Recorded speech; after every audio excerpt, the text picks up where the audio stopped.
I'm going to solve data science process here in Python.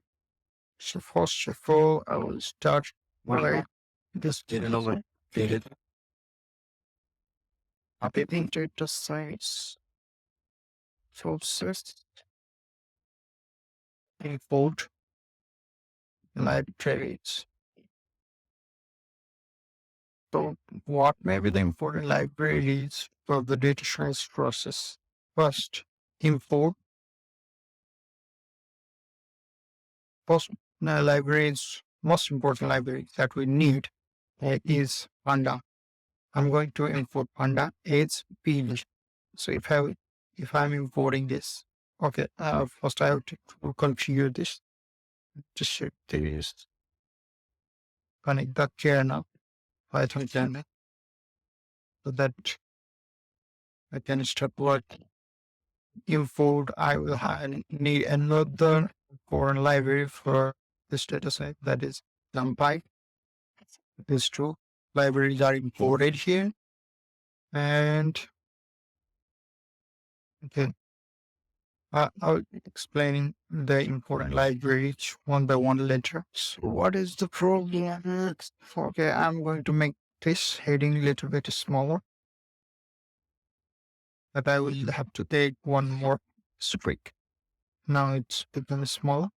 Well, at one more streak, then it becomes much more smaller. I'm going to make it subheading, so I will be putting 3 asterisk in it. Our program definition is classifying iris species using petal and sepal features. So for problem definition, okay, I will be printing it. Print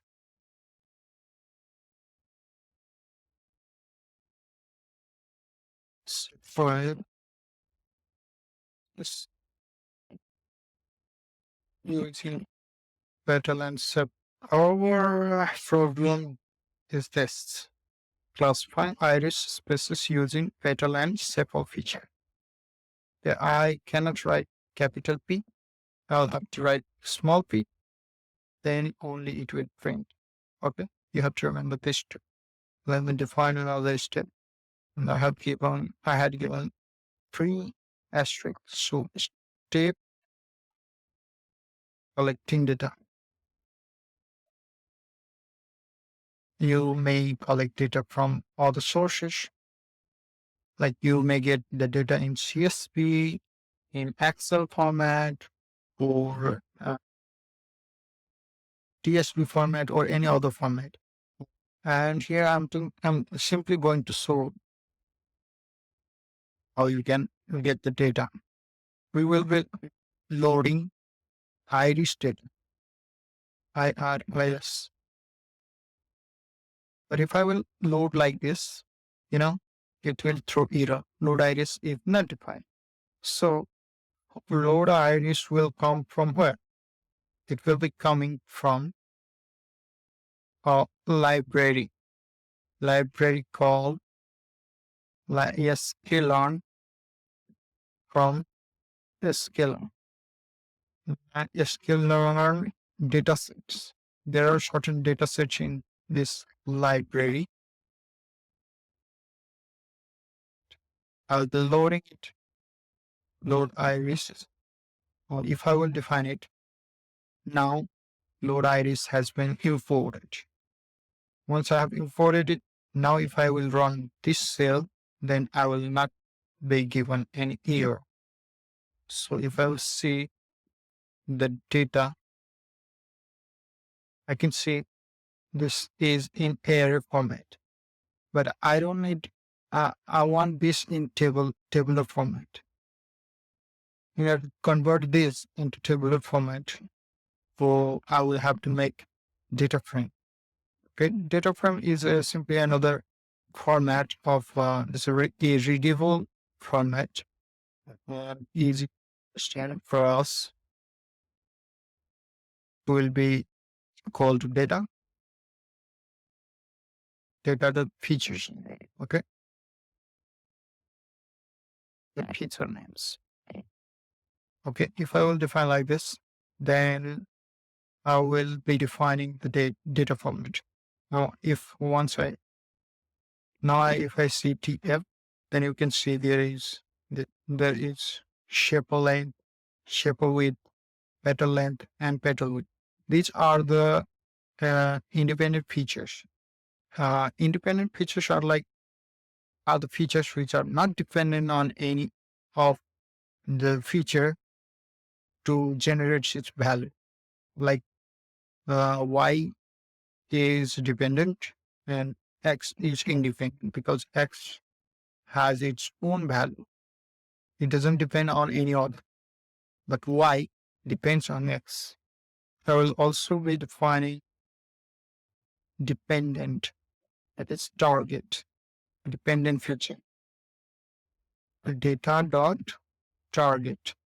Target was written in this df.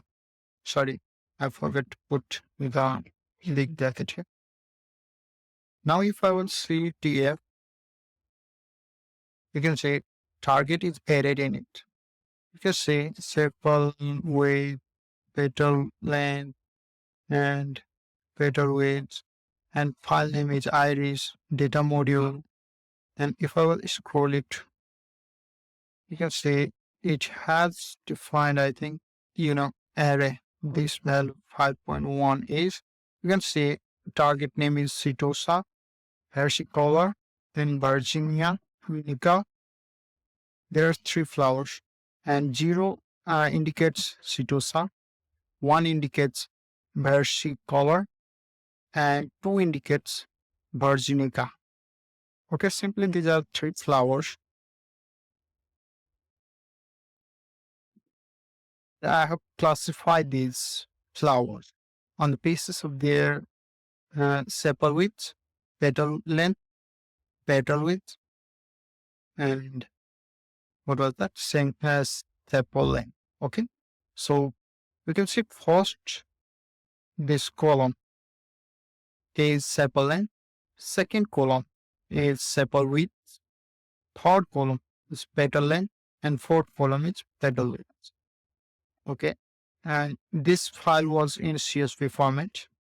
File name, and you can see data module sklearn datasets.data. So this file is within this data module. What now I'm going to do is I have collected the data. Okay, so I have completed the second step. This step can vary process to process. Sometimes we may have to collect the data in Excel format. For that, the process will be different. And sometimes collecting data is not only within any module. You may have to collect it manually, or you may have to look for it in the general sources websites.